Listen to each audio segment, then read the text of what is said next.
Well, hey, everyone. Welcome to the Blended Family Coaching Show. We are so excited to have you here once again for another episode. And we're super excited because we've got a special guest with us today.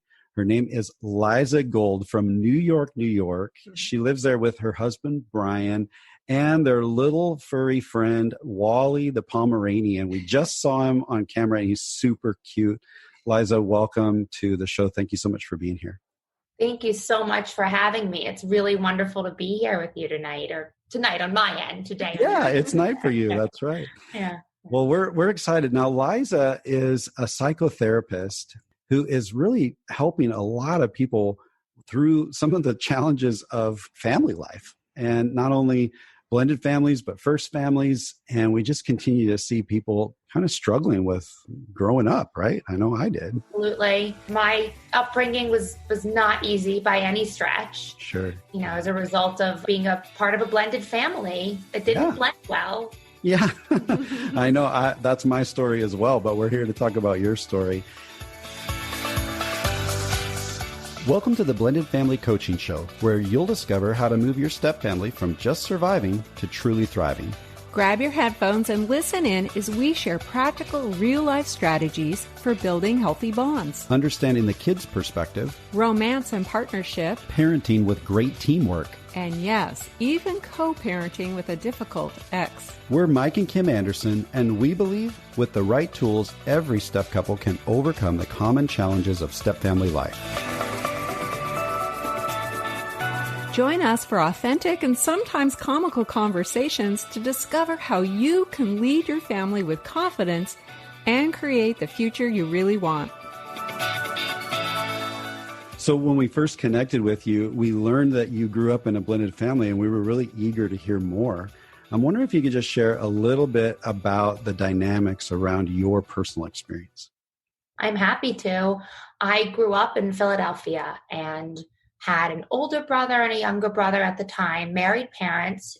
They divorced when I was 7. And dad moved not too far away, and we had, parents had split custody. My mom remarried rather quickly, and then my dad had remarried within 2 years to a woman who had a son who became my stepbrother. Okay.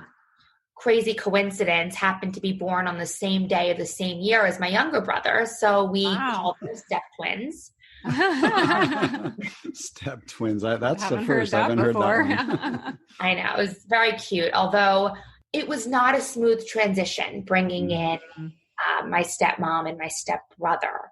You know, it felt at times that my brothers and I had fallen through the cracks, so to speak.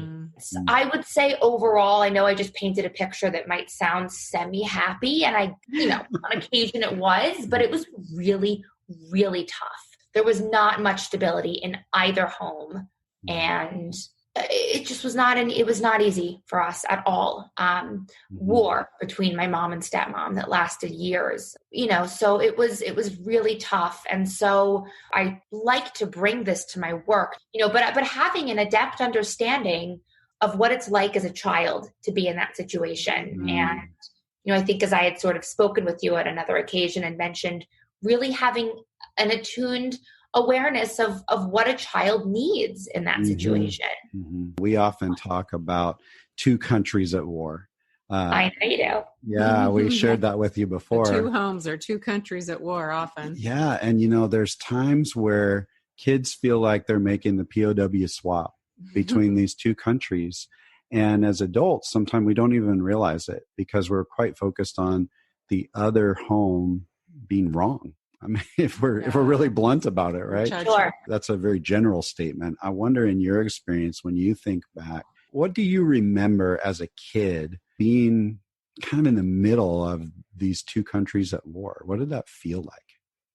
It was really tough and so relevant to what I had been through. I, as I've mentioned, was close with my stepmom early on. I really, really was. We spent a lot of quality time together. She mothered me. I was a little girl. I think it's easy to mother a little girl, right? A lost little girl. She had said to me years later that when she met me, she was struck by the fact that there wasn't really light behind my eyes, which really sad to hear. I think I was in a lot of pain at the time she met me, but I think she took to me. Sure. She didn't have a daughter, right? So I was the closest thing she had.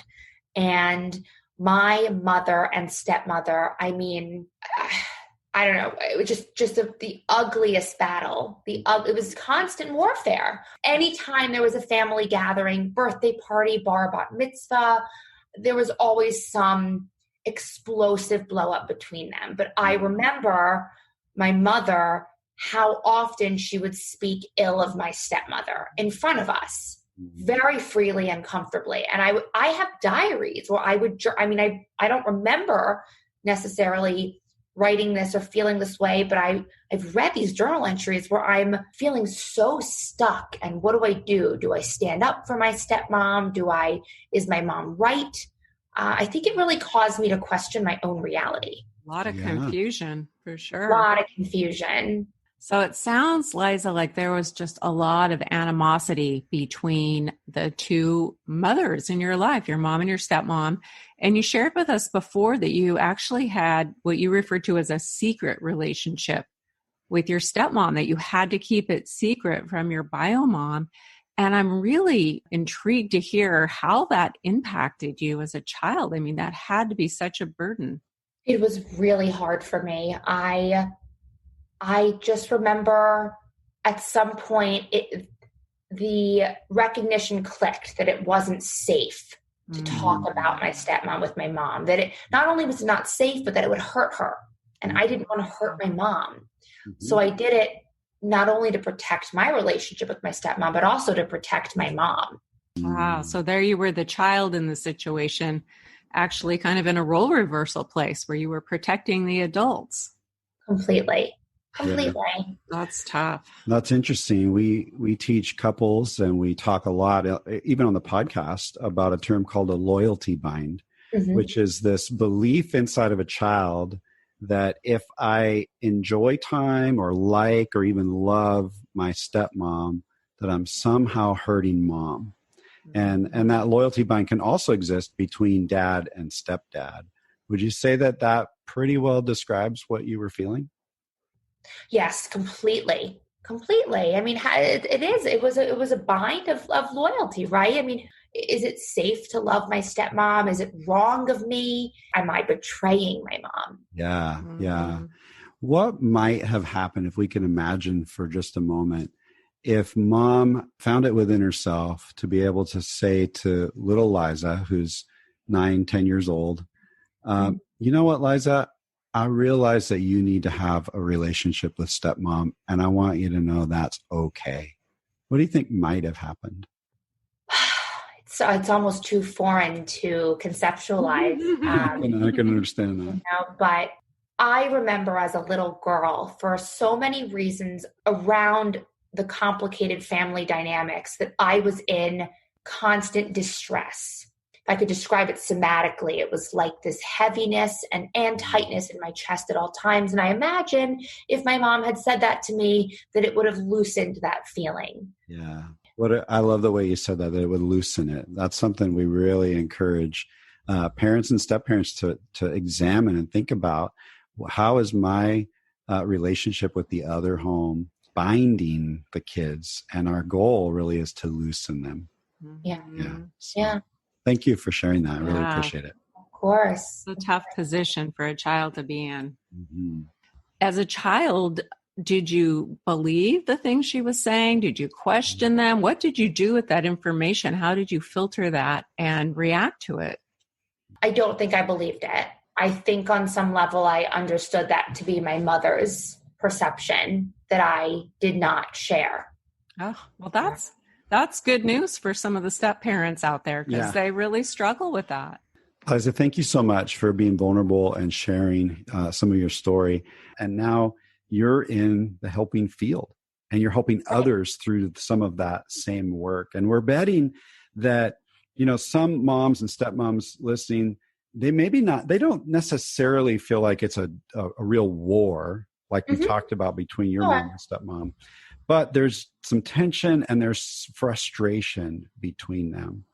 And they genuinely want what's best for the kids. We meet moms and stepmoms like this all the time. They genuinely want what's best for all the kids, but they're just really struggling with some hurts and hangups. And so we want to talk now. We've explored a little bit of Liza, the child growing up in blended family life. Now let's shift to Liza, the psychotherapist, who gets this opportunity to marry her personal life experience with the training that you've gotten over the years and to really, really help people. Now you're an adult, you're married, you're moving forward in life, and you're focused on helping these people through your practice. So let's imagine that there's a bio mom that comes in. She's sharing about her struggle with that other woman, that stepmom of my kids in the other home, and she just can't stand her.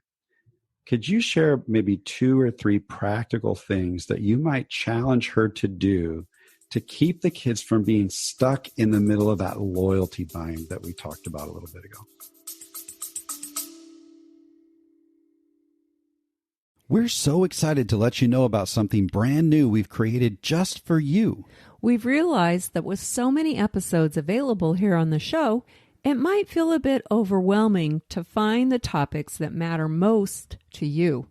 That's why we've created a simple tool for you to receive a personalized playlist focused on your current struggle or your biggest challenge. That's right. It's called the Blended Family Breakthrough Quiz. You'll answer just a few questions, and based on your responses, we'll email you a curated custom playlist of episodes that are specific to you.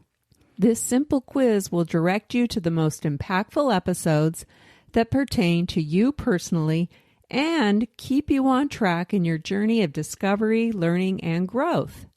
So, scroll all the way to the bottom of the show notes for this episode and click the link to take the Blended Family Breakthrough Quiz today.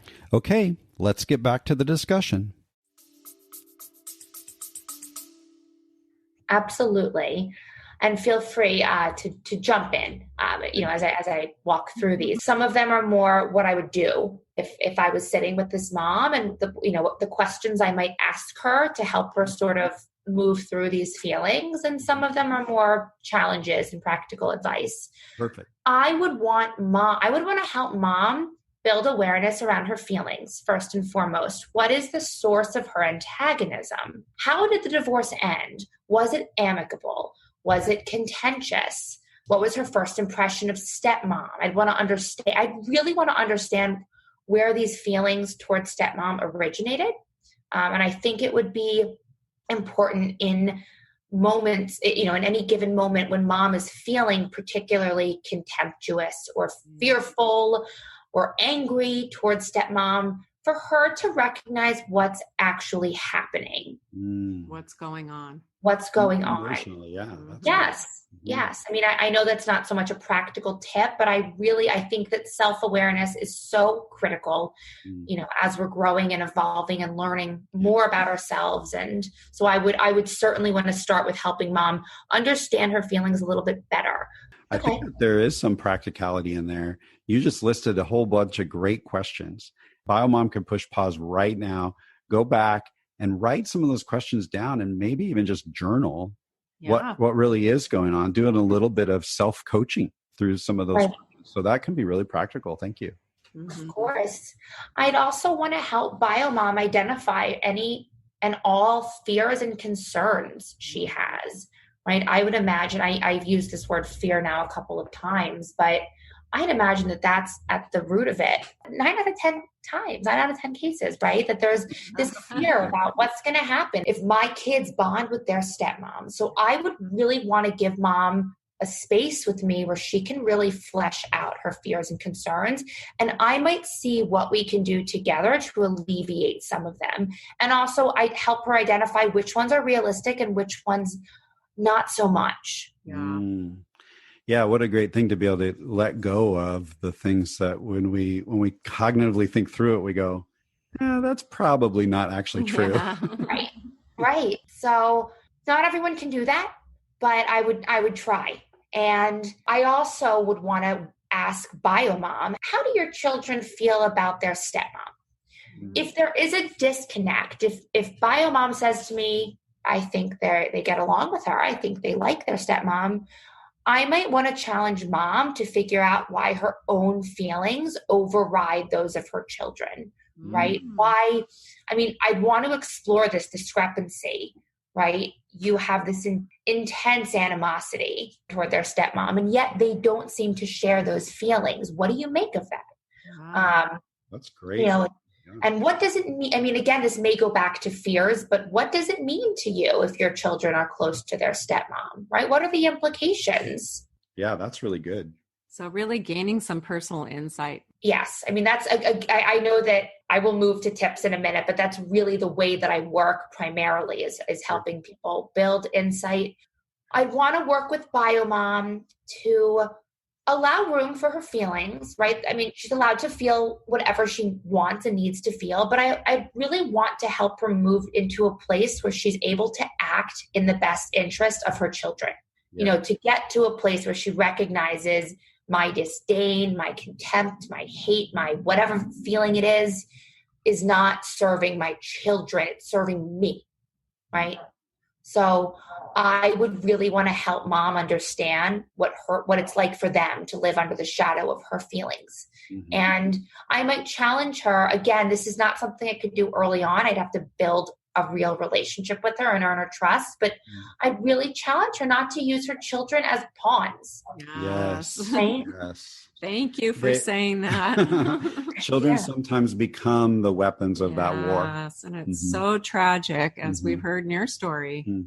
Yeah. So lastly, I think what I would do, I'm such a communication person, and I know it's not always feasible, but I really would encourage mom. I know not every mom's going to want to. Some are probably like, some of their toes are going to curl hearing this, but I would say reach out to the stepmom. Open communication. There's no downside and there's only upside, right? So learn. I mean, I have a feeling that so much of this contempt and dislike comes from misunderstanding, right? And assumptions about the other. So go out for a coffee date. I mean, I get that. I understand that some families are so far beyond the scope of wanting or having any interest in doing that. But if you're a newly blended family, BioMom, get to know your kid's stepmom. You know, one of the ways that we talk about starting really small in that arena is look for something that stepmom might have done recently for the kids and then actually thank her for that. Hey, thanks for getting Johnny those new cleats for soccer practice, or thanks for buying that new dress for Sally, or somewhere. Or giving them, whatever it is. But when you see them take one small act of care for your kids, just thank them for it. And that is a tiny step toward exactly what you're talking about. It's a tiny step, but has huge significance. Yes. It really does. Yeah. You know, I remember when I was, I guess, 9 or 10 or 11, my stepmom took me to the Gap for my first training bras. I mean, it was a big day, so I do remember it. And my mom was furious. Now, I've got to say, my mom was not in the wrong. Furious, okay, whatever. She was not in the wrong for having a strong reaction. I think that I can understand that that's an experience that my mom would want to have with her daughters, taking her daughter for the first time to buy training bras.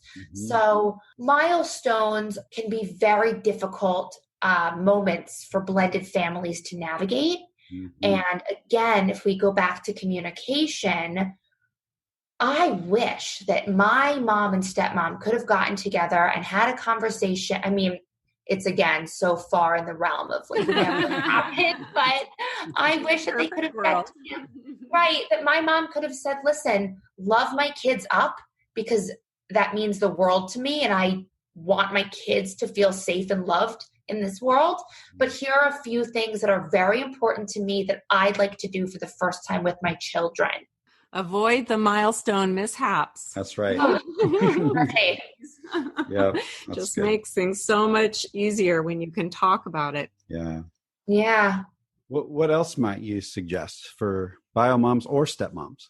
Well, I have some thoughts for stepmoms. I mean, that again, a little different. I think not using children as pawns could go both ways, right? So children, I think at the heart of the blended family conflict is that they are in the crosshairs, right, at all times. And if there weren't children, well, I suppose there wouldn't be blended families, but it wouldn't be an issue, right? So that's true. right. I would say to stepmoms, if we can switch over to that, Yes, if I would sit with stepmom in my office or on Zoom as I do telehealth, I might want first to find out, what is it like being a stepmom? What is it like being a stepmom, right? I want to get her perspective on what her experience is like, what's been helpful and fruitful and what's been really difficult. I'd also want to know, when does tension typically arise between you and biomom? Is it precipitated by certain events, or does it feel arbitrary? How is it typically handled? I really want to understand who is communicating with whom. Is there any kind of triangulation? I would, again, just want to get a sense of the picture. That's a great question. Trying to pinpoint, is there something that triggers it? Or like you said, is it really arbitrary or random? Ongoing. Mm-hmm. Yeah. Right. So that would be a part of, my so-called assessment phase. But I do ask questions, not just for my own edification, but I try to ask questions that are thought-provoking to get my clients to self-reflect. Right. So I would advise stepmoms, I know this is really simple, first and foremost, to love your stepchildren regardless of how mom feels. Just love them. If that means being kind to them and nurturing and preparing their lunch and driving them to school and just providing a loving, safe presence, don't ever stop.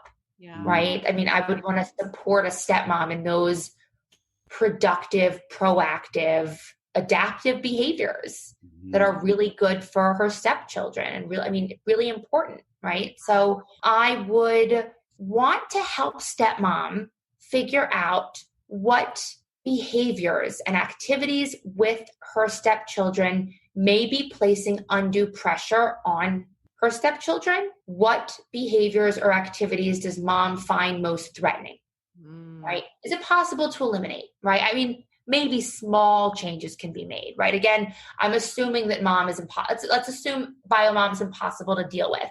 And stepmom says, she hates it when I take the kids to the movies. Okay, well, let's look at what that might be like if you stop taking. I mean, can you feasibly stop? Is there something you could do instead with them? Yeah, what could we do to replace that activity and do something different to bond and connect? Bookstore, right? It's really a willingness to be somewhat flexible. Right. Sometimes when a stepmom is faced with that kind of situation, they dig their heels in and they say, well, I'm going to anyway. I don't care if it's you. And then there's this power struggle. Yeah. Right. And so really being open to flexibility.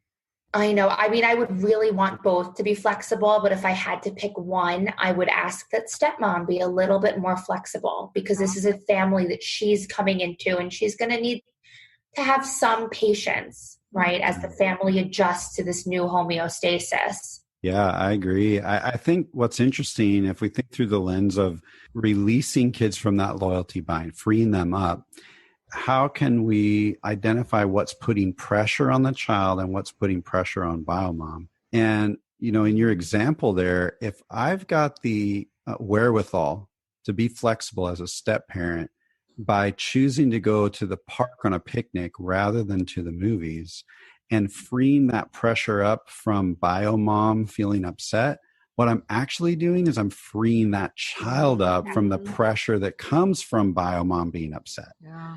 So if I can, as a step parent, wrap my brain around that, now I realize, I'm making this investment in my stepchild, not an investment in my husband's ex-wife, which is hard to want to invest in. Yes.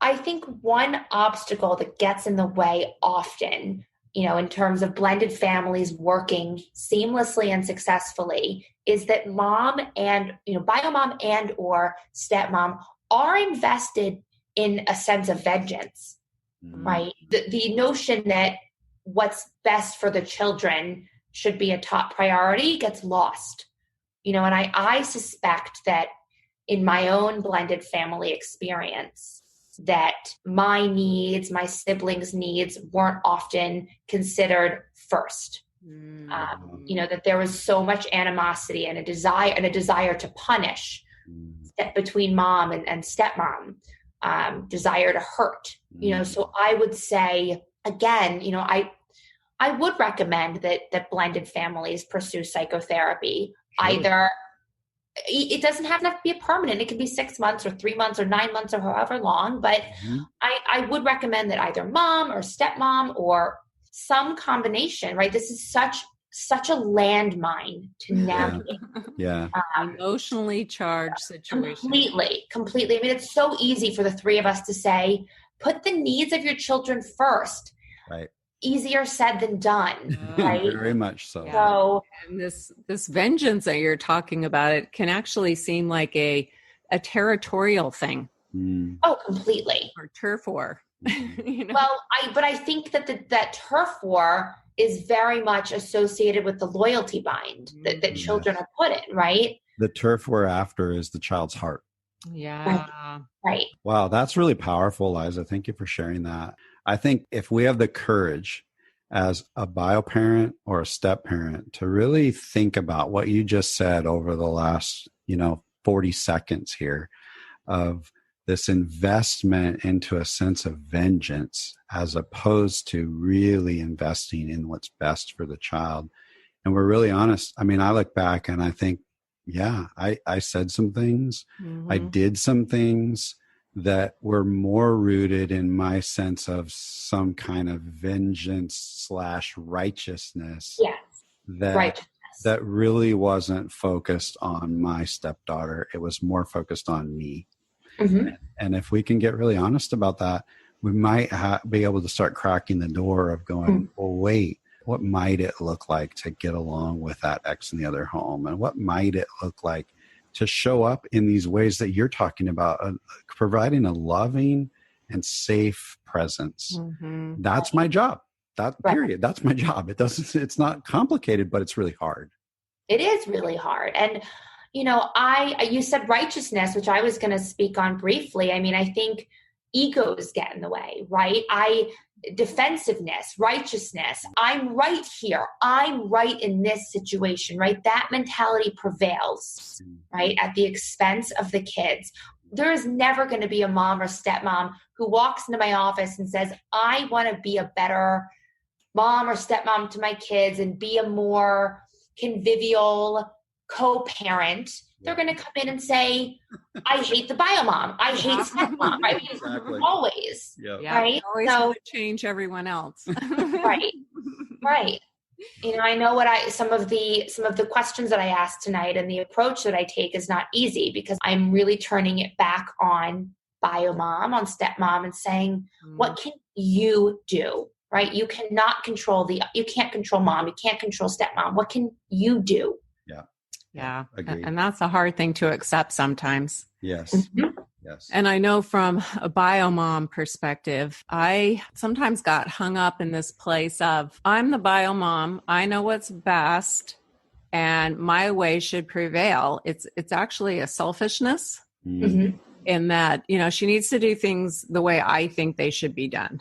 But now that I've worked with step families for over 20 years and met so many stepmoms, they bring some wonderful things to the table. So if you can back up and say, it doesn't have to be my way, I can accept that there are other ways to parent and to love a child and support them. It can be relieving. You don't have to keep fighting and fighting and fighting for my way. But unfortunately, again, easier said than done, because a lot of times we do get hung up on that. I know what's right for my child. Yes, absolutely. This is so good, Liza. So if you had to wrap everything that you've shared into one pointer for mom and stepmom, I know it's a really hard question. What would you say? I would say it's really important to communicate and also to just keep your children's interests first, as hard as that can be at times. Yeah, that's great, Liza. Thank you so much. You mentioned earlier, it feels like every blended family in one form or another needs to get support. Maybe that's psychotherapy. Maybe that's counseling. Maybe that's coaching, right? Yeah. Whatever it might look like. And, we talk about that a lot, and we really believe, because especially here, I know people listen all over the world here, but here in North America, we've noticed that there's still an expectation that things should just function like a first family. But the truth is, the dynamics and the relationships are different, and we need to learn what those differences are so we can respond appropriately. Right. So for anybody who's listening, we always recommend that if you're going to reach out for help, find someone who has experience or training or both in blended family dynamics. Because if you're trying to apply a first family model, there's chances that you're actually going to create more pain rather than resolve it. And so somebody like Liza, who's doing great work over in New York, being able to reach out to her with her personal experience and professional training, what a powerful dynamic that you have in you, Liza. And that's where we want to bring value as well, is our personal experience as well as our training. So we're so grateful to be able to connect with you, Liza. Now, you mentioned the word telehealth a little while ago, and we've learned something new, something that Kim and I didn't know. We learned something new about how easy it is right now in the U.S. to reach out to counselors, even across state lines. Can you share just a tiny bit about that? Sure. Well, because of the COVID-19 pandemic, states are loosening their rules around licensure regulations. Right now, it's exceptionally easy to obtain a temporary license in a different state. So should someone contact me from the Southwest or the Northwest or it doesn't matter what state. So we can call you and say, Liza, we need some help. Yes. If I don't already have a temporary license there already, I would apply for one. If I couldn't, if it was, I would be transparent, right? I don't want to practice unethically, but it's pretty easy right now. So, yeah. Thank you for sharing that. I'm actually excited to learn that. And so how could someone get in touch with you? Yeah. So the best way to get in touch with me would be to visit my website, www.goldtherapynyc.com. Yeah, that'd be perfect. We'll put a link to that in our show notes. Definitely. Yeah. I appreciate that so much. My contact information is there, my phone number, my email. That's great. So Well, definitely. If you've been listening and you really connected with Liza and you feel like she might be able to bring you value, we encourage you to reach out. Again, that's www.goldtherapynyc.com. And again, we'll link to that in the show notes. I have one more question for you, Liza, before we let you go. I'm just wondering if your upbringing and your experience inspired you to go into the field of therapy. 1,000,000%. 1,000,000%. Say that. Yeah, absolutely. Well, you're a wonderful picture of beauty out of ashes. Yeah. Because there's some pain there, there's some challenges there, and you're doing something meaningful and important with it. And we just commend you for that. That's incredibly kind. Thank you. Yes, thank you for what you're doing. Mm-hmm. Yeah, thank you so much. Thank you so much for your vulnerability. Thanks for joining us here on the show. We're excited to get this out to people and just really help, again, really focusing on moms and stepmoms and saying, man, how can we communicate more and really keep the children at the center of our priorities? Yes, absolutely. Just love the way you wrapped that up. Liza, thank you so much. I can't tell you how much I appreciate you hosting me. Sure. Yeah. So thank you so much. It really is a privilege to be here. Thank you. I mean, I'm not religious, but you do God's work. You really do. Thank you so much, Liza. We very much appreciate that. We want to do God's work. That's just a good. Well, thanks so much for joining us. We're grateful that you have spent some time with us and shared with us. And I think that makes this episode a wrap. Yep. Until next time. All right. Take care.